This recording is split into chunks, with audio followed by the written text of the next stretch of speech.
जय बोलो देवादिदेव 1008 श्री भगवान महावीर स्वामी की जय जय जय। अहिंसा परमो धर्म की जय जय जय। परम पूज आचार्य गुरुवर श्री विद्यासागर जी महाराज की जय जय जय। परम पूज्य महामना मुनिराज प्रमासागर जी महाराज की। परम पूज्य राय सागर जी महाराज की। पाप मात्र क्रियात्मक नहीं भावात्मक भी है। क्रियात्मक पाप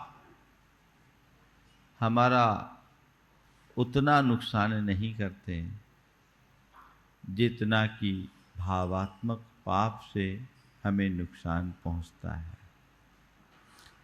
क्रियात्मक पाप चूंकि हमें दिख जाता है इसलिए हम उससे बचने का भी प्रयास कर लेते हैं, लेकिन भावात्मक पाप हमें दिखता नहीं, इसलिए 24 घंटे उससे पुष्ट करने में ही लगे रहते हैं। संत कहते हैं अगर बीज बोओगे तो विषांकुर होगा। पाप का बीज भावों से जन्मता है, भावों में पुष्ट होता है और फिर वो पक करके सामने आता है तो उसके विष फल को भोगना हमारी मजबूरी हो जाती है। तुम चाहते हो कि मुझे पाप का फल भोगना न पड़े, तो पाप को जन्म देने वाले भावों से ही बचो। अगर बीजारोपण ही नहीं होगा तो विषांकुर फूटेगा कैसे, और फिर हमें विष फल खाने की नौबत ही कहाँ आएगी। चीजों को थोड़ा गंभीरता से समझने की आवश्यकता है। कल मैंने पाप की चर्चा करते हुए कहा था, चरिया पमाद बहुला कालुस्सम लोलदाय विषयेषु परिताप पवादो पावस्य आसवम कुनदी। प्रमाद बहुल चर्या, अंतस की कलुषता, विषयों की प्रबल लोलुपता, दूसरों को परिताप पहुंचाना और दूसरों में अपवाद लगाना, ये पाप के आश्रव करते हैं। 2 बातें विगत 2 दिनों में हो गई। आज तीसरी बात है लोलदाय विषयेषु, विषयों की लोलुपता। लोलुपता कह रहे हैं, लीनता नहीं। लीनता तो पाप है ही, लोलुपता भी पाप है। लोलुपता का मतलब मन में चाह बनाए रखना,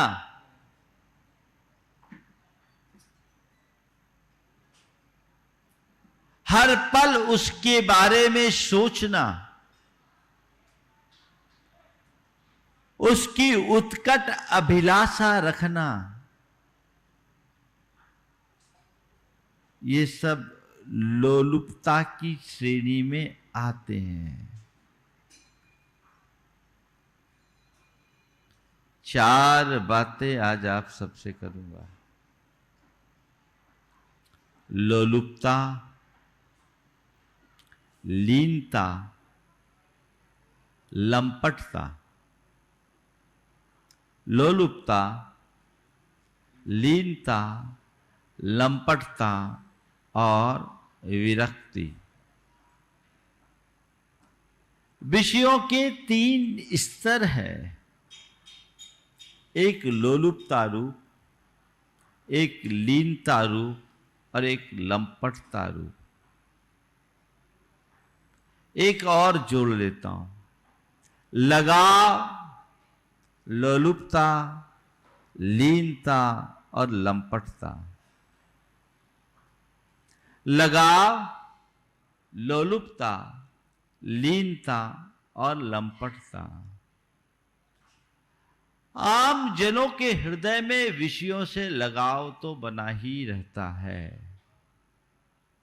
जब तक रागात्मक परिणति है तब तक विषयों के लगाव, चाह, इच्छा बनी रहती है। ये स्वाभाविक है। लगाव में उतना खतरा नहीं, यद्यपि ये भी एक पाप का भाव है, लेकिन भूमिकानुरूप लगाव होता है और उतना ही पाप होता है। पर जब लगाव अंदर के चाव में बदल जाती है तो लोलुपता बन जाती है। किसी वस्तु को पाने की चाह करना लगाव है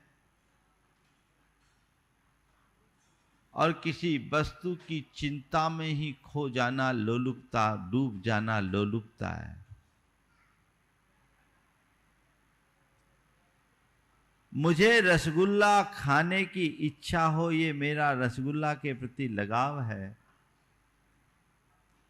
पर मैं रसगुल्ला का सपना देखकर मुंह में बार बार पानी लाऊं, ये रसगुल्ला के प्रति मेरी लोलुपता है। समझ गए? विषयों की इच्छा मन में जगी, भूमि का अनुरूप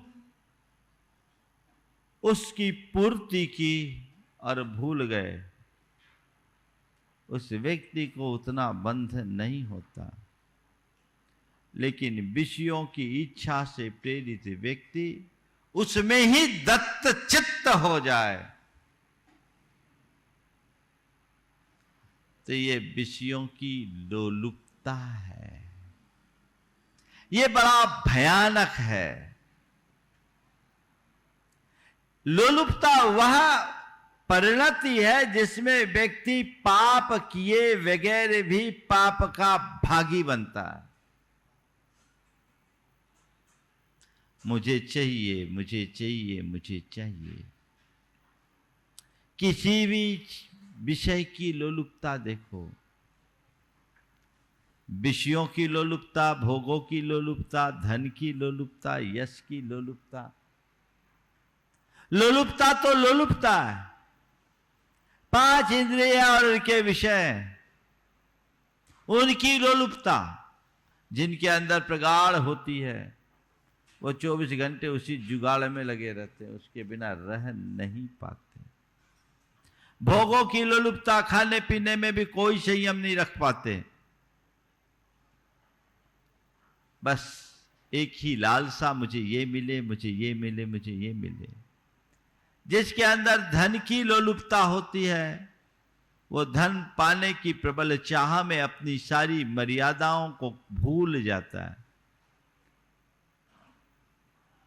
और यश की लोलुपता भी मनुष्य को पतित कर देती है।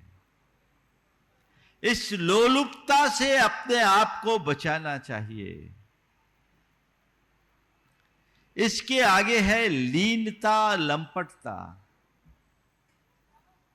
जिसके हृदय में विषयों के प्रति लगाव है, वो उनका आश्रय ले रहा है, लीन होकर ले रहा है। और एक व्यक्ति है अरुचि भाव से ले रहा है। दोनों में बड़ा अंतर है। अगर तुम्हारे हृदय में विषयों में लगाव है तो उसको लोलुपता में न बदलने दो, और कदाचित विषयों का आश्रय लेते हो तो उसमें लीन मत हो। अरुचि भाव से काम करो। मैंने देखा एक जगह कफ पड़ा हुआ था। कफ, एक मक्खी आई और सीधे उस कफ में जाकर कूद गई। देखते ही देखते उसके पंख उस कप में लिपटाए और थोड़ी देर में वो मक्खी वहीं ढेर हो गई, मर गई। थोड़ी देर बाद एक दूसरी मक्खी मुझे दिखी। वो मक्खी कफ के किनारे बैठी और देखते देखते पूरा कफ चट कर गई, उसका कुछ नहीं हुआ। मेरा चिंतन इसी में बढ़ा, जहां लीनता है वहां विनाश है, और जहां विरक्ति है, तटस्थता है, वहां विलास है। संत कहते हैं विषयों से लगाव कम करो, और यत् किंचित भूमिकानुरूप यदि तुम विषयों का सेवन करते भी हो तो उसमें लीन मत हो, उसमें हे बुद्धि रखो। कैसे?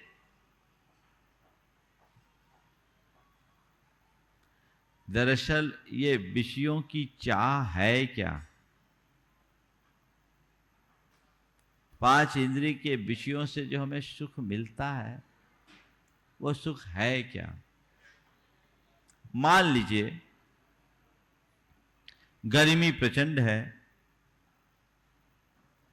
आपको जोरदार प्यास लगी, आप आए और सामने वाले ने आपको बढ़िया ठंडाई पिलाई।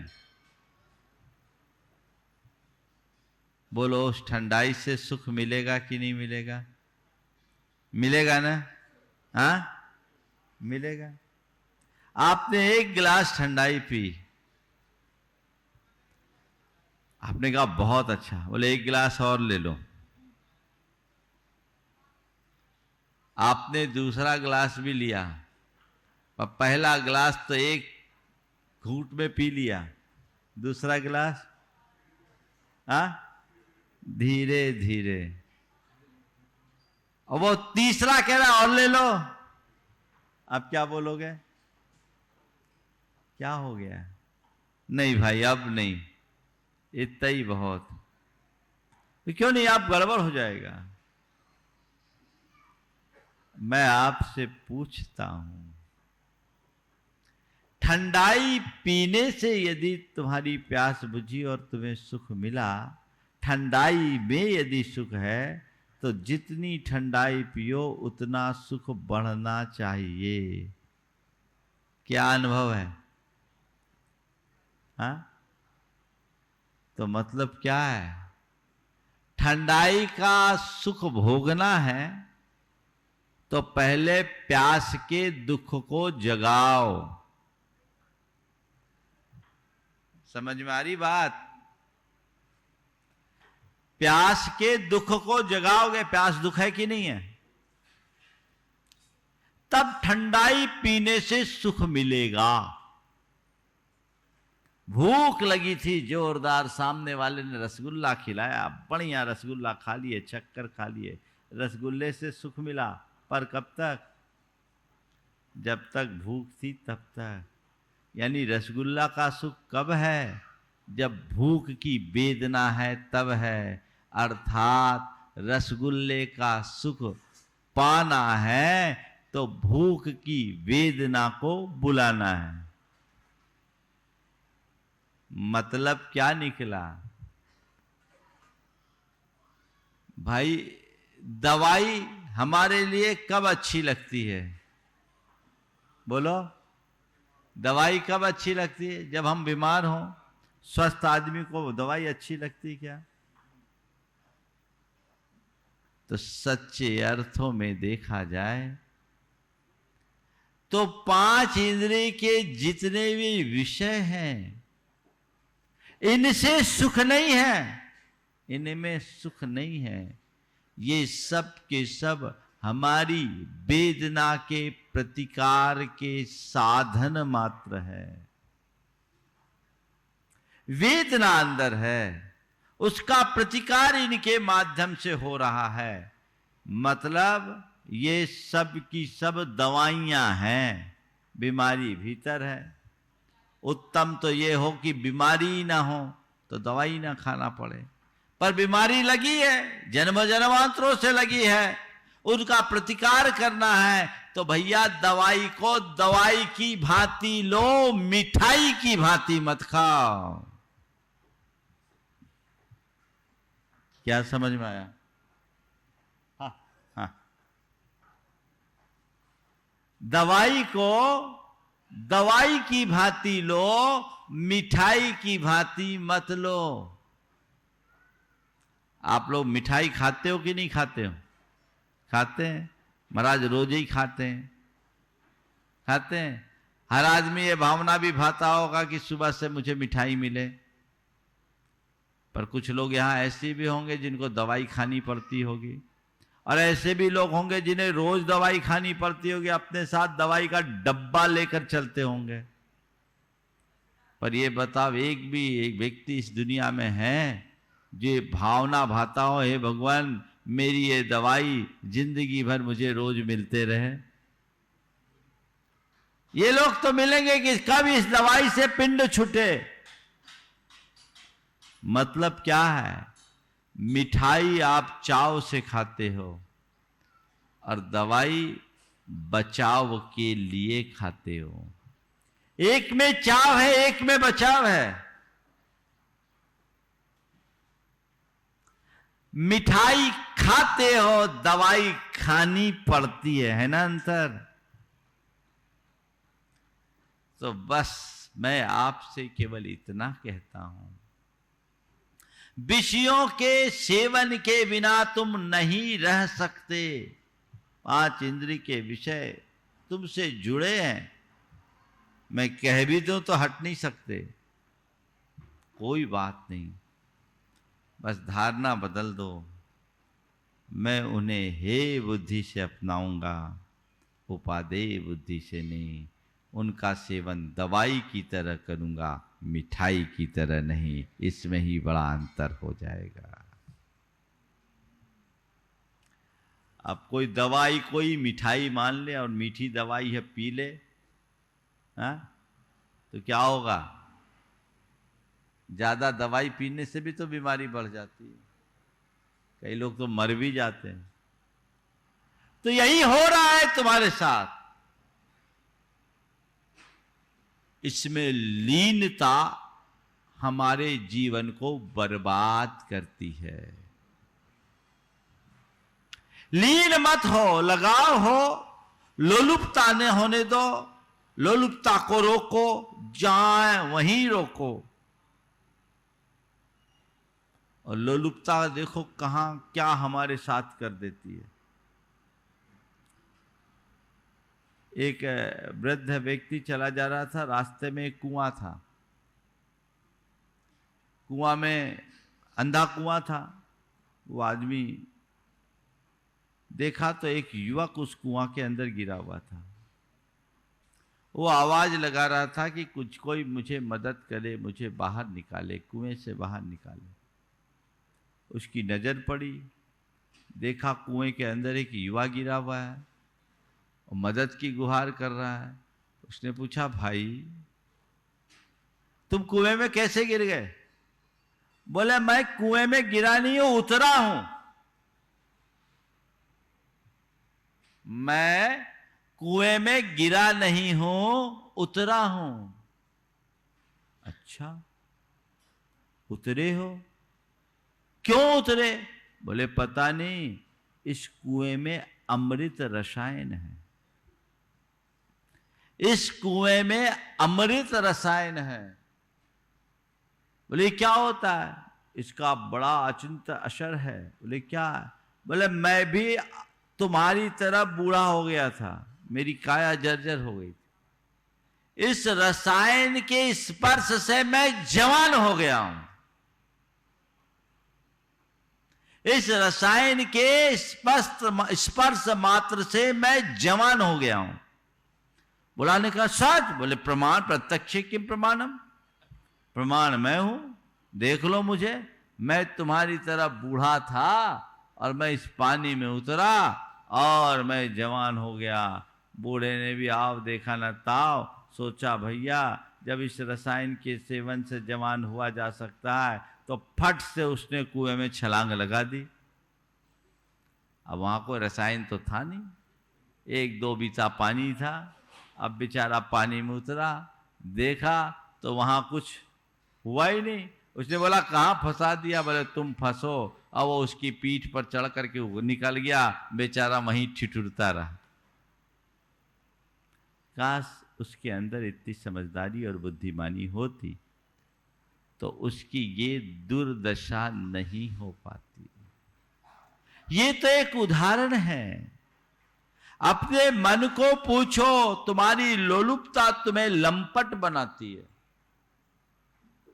व्यक्ति को मर्यादाहीन बना देती है, आचार भ्रष्ट कर देती है। बहुत खतरनाक स्थिति है। एक बार एक सज्जन ने मुझसे बड़ी आत्मग्लानि के साथ कहा कि महाराज क्या बताऊं, बहुत बुरा लगता है। 80 वर्ष की उम्र हो गई पर अभी भी भगवान के दर्शन करते करते भी यदि किसी स्त्री पर दृष्टि चले जाए तो मन में विकार आ जाता है। कैसे बच्चों, 80 वर्ष की उम्र है, भगवान के दर्शन के समय में भी यदि किसी पर दृष्टि पड़ जाए तो मन डोल जाए। ये क्या है? ये लोलुपता है। उस व्यक्ति ने तो ईमानदारी से अपनी बात कह दी।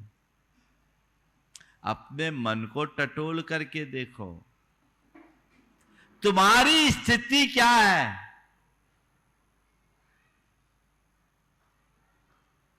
लोलुपता नहीं होनी चाहिए, लीनता नहीं होनी चाहिए और लंपटता तो होनी ही नहीं चाहिए। ये पाप वर्धक है, हमारे पतन के कारण है। इनसे बचे। अब सवाल है इनसे कैसे बचे, है ना? विषयों के लगाव, लोलुपता, लीनता या लंपटता से हम कैसे बचें? तो बस आचार्य कुंद ने 4 बात, आचार्य समंत भद्र ने 4 बातें अपनाने के लिए कहा है कि इन पंचेंद्रिय के विषयों को कर्म पर वसई शांति दुखे रंतर तो दये पाप बीजे सुखे नास्था श्रद्धाना कांक्षना स्मृता। इन्हें कर्माधीन मानो। पहली बात, पंचेंद्रिय के जितने भी विषय हैं तुम्हारे चाहने से मिल जाते हैं क्या? जो जो तुम चाहते हो? हाँ? नहीं ना। सब चाहते रोज मुझे 56 भोग मिले, पर जब भोजनशाला में जाते हो तो क्या करते हो? जो तुम चाहते हो वो मिल लेते हो या जो सामने हो उसी में से चूज करते हो? हाँ? जो सामने उसी में चूज करे। मतलब क्या हुआ? मेरे मनोवांछित पदार्थ मुझे नहीं मिल सकते। ये कर्म के अधीन है।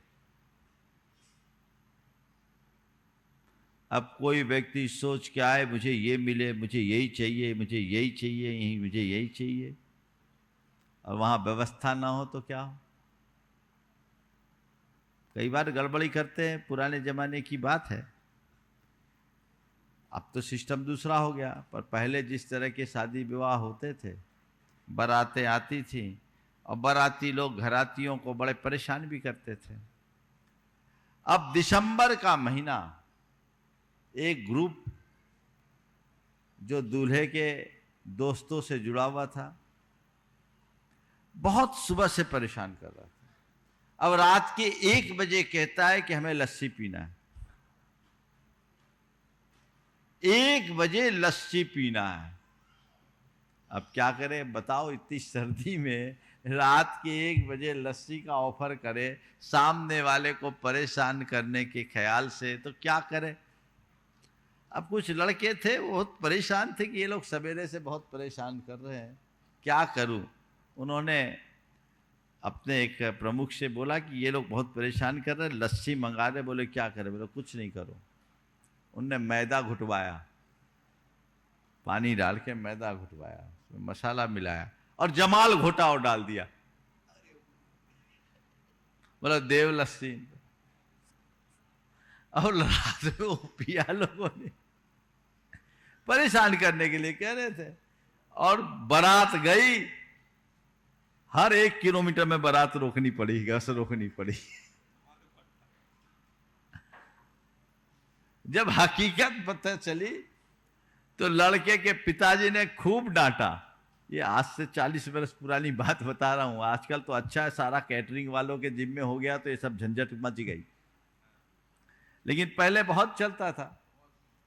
मैं ये उदाहरण केवल इसलिए दे रहा हूं कि तुम जो चाहो वो तुम्हें मिले, ये कोई जरूरी नहीं है। इसलिए अपनी चाह को नियंत्रित करना चाहते हो तो जो मिला है उसको ही चाहना शुरू कर दो। ये कर्म के अधीन है, कर्म पर वसई। कर्मों से नियंत्रित है, मेरे अधीन नहीं है। दूसरा शांति, अंत सहित है। नष्ट हो जाने वाले, छीन होने वाले, लंबे समय तक टिकाऊ नहीं है।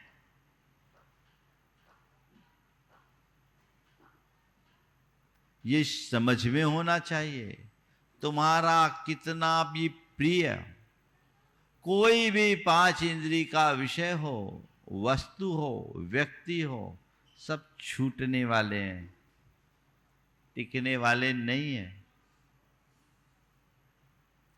और तीसरी बात, दुःखैरन्तरितो दे, दुख से मिश्रित है। सच्चे अर्थों में देखा जाए तो दुख वर्धक है, दुख सामक नहीं। जैसे किसी को खाज हो जाए तो खाज खुजाने से राहत मिलती है कि दाह बढ़ती है? हाँ, थोड़ा बोलो तो। क्या मिलती है? राहत मिलती है। राहत मिलती है, दाह बढ़ती है। फिर क्यों खुजाते हो? महाराज जी, खुजाते वक्त अच्छा लगता है। क्या लगता है? खुजाते वक्त अच्छा लगता है।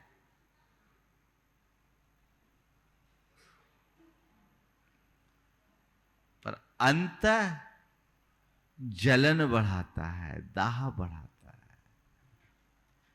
पंचेंद्रिय के विषयों के साथ यही हाल है।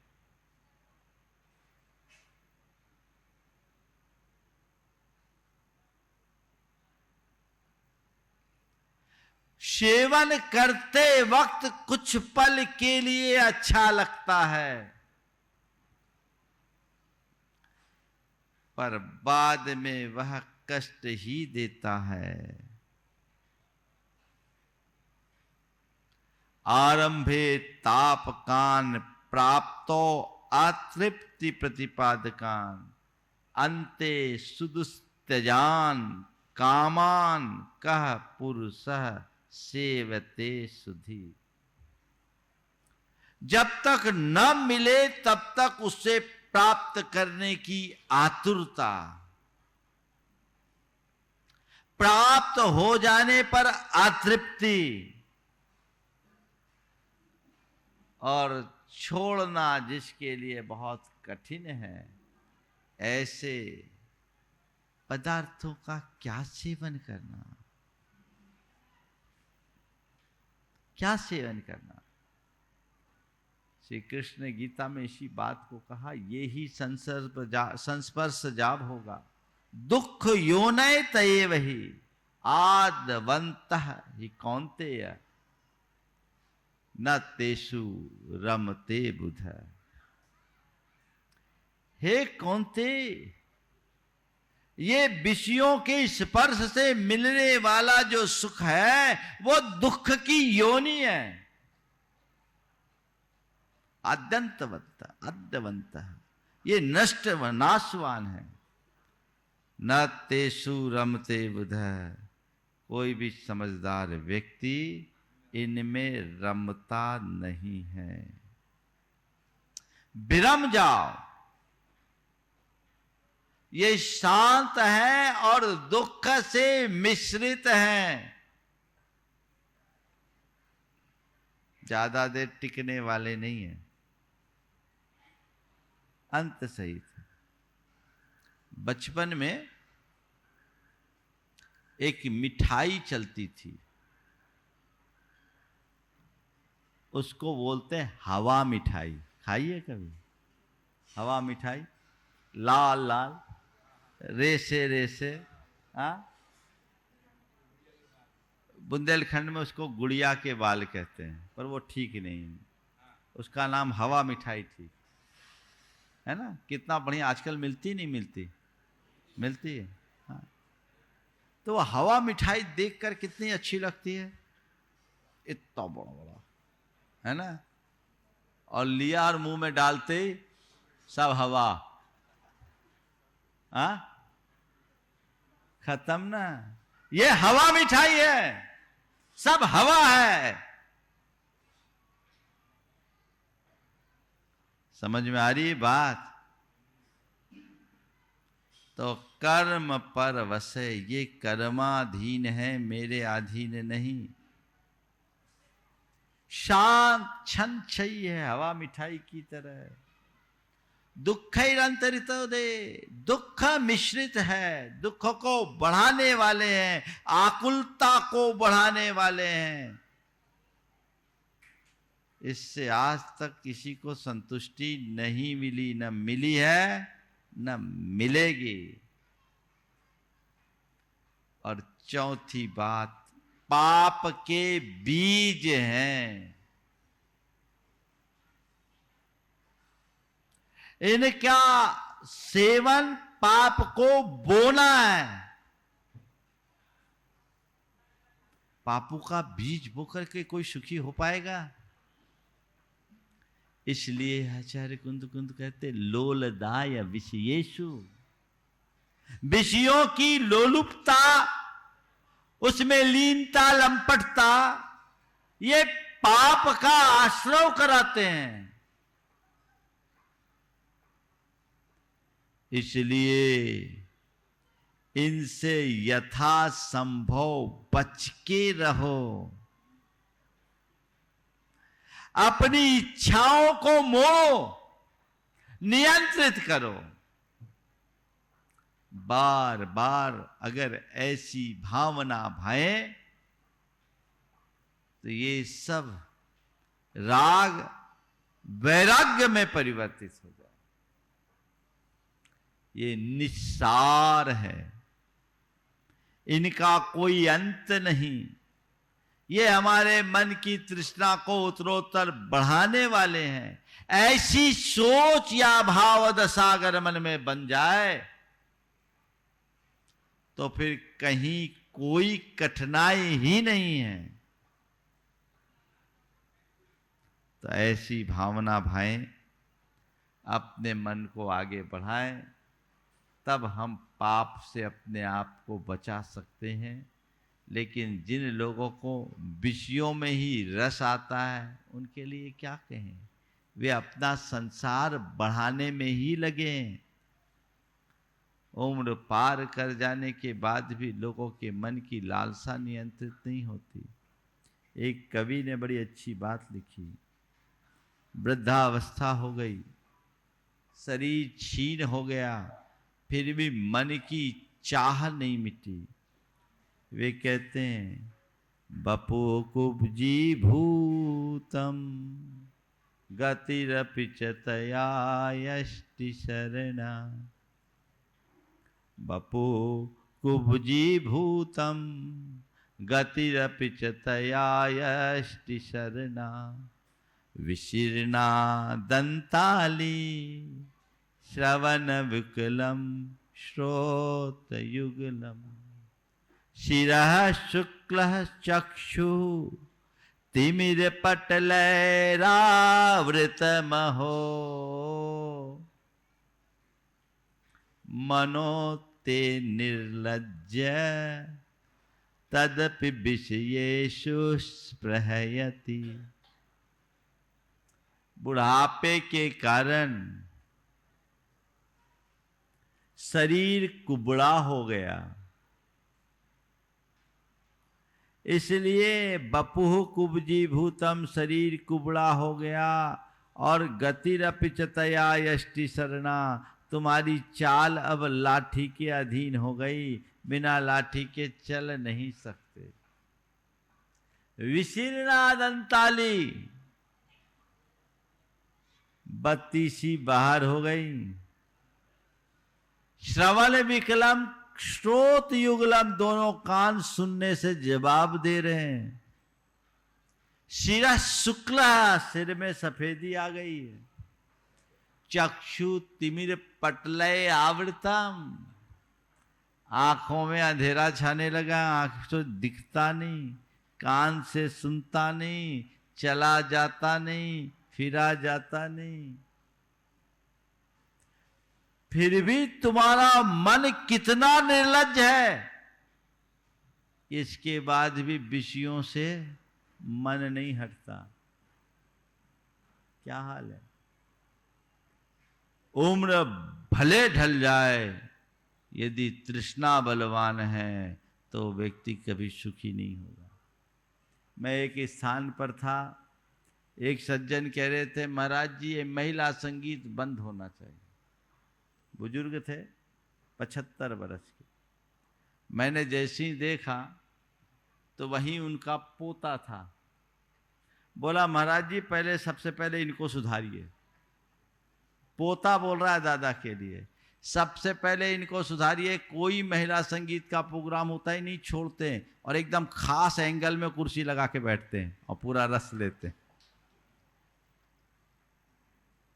अब बोलो क्या कहेंगे? मन है जो बड़ा अनर्थ कर देता है। यदि प्रारंभ से अच्छे संस्कार नहीं दिया मन को, तो ये मन तुमसे व्यभिचार ही कराता है, पूरा जीवन बिगाड़ देता है। लालसा नहीं छूटती। मैं एक स्थान पर था, वहां के समाज के प्रधान थे, उत्तर प्रदेश की बात है, 80 वर्ष के थे। वो कह रहे थे महाराज रात 11 बजे 2 मिस्सी पराठे न खा लूं तो मुझे नींद नहीं आती। मिस्सी पराठे, रात 11 बजे 2 मिस्सी पराठे न खाऊं तो मुझे नींद नहीं आती। वहीं उनका 18 साल का पोता बैठा था, वो रात में पानी नहीं पीता था। 18 साल का पोता रात में पानी ना पिए और 80 साल का दादा जो समाज का प्रधान है कह रहा है बड़े गर्व से रात 11 बजे 2 मिस्सी पराठे न खा लूं तो नींद नहीं आती। मैंने उस पोते की तरफ इशारा करके देखा, कहा कि इसको देखो और कुछ तो शर्म खाओ, इसको देखो और कुछ तो शर्म खाओ। उसने कहा महाराज इसमें गलती हमारी नहीं, गलती आपकी है। उन्होंने कहा महाराज इसमें गलती हमारी नहीं, गलती आपकी है। मैंने कहा मेरी क्या गलती? बोले इसकी उम्र में आप हमको क्यों नहीं मिले, इसकी उम्र में आप हमको क्यों नहीं मिले महाराज? अब तो हम पके पान हो गए, ढल गए। अब सुनने के बाद भी आप लोग सुनते हैं ना महाराज, इधर से सुनते इधर से निकलता है। बात गंभीर है, समझने की है। हमें इस तरफ अपनी दृष्टि रखनी चाहिए। अंतरंग की लोलुपता को नियंत्रित करने का भाव मन में जगना चाहिए। विषयों की असारता का बार बार चिंतन करने से वह सब व्यर्थ और अर्थहीन प्रतीत होने लगते हैं, और जब उनकी व्यर्थता और अर्थहीनता प्रतीति में आती है तभी हम उनसे अपना लगाव कम करके जीवन को सुखी बना सकते हैं। समय आप सबका हो गया, यहीं पर विराम। बोलिए परम पूज आचार्य गुरुवर श्री विद्यासागर जी महाराज।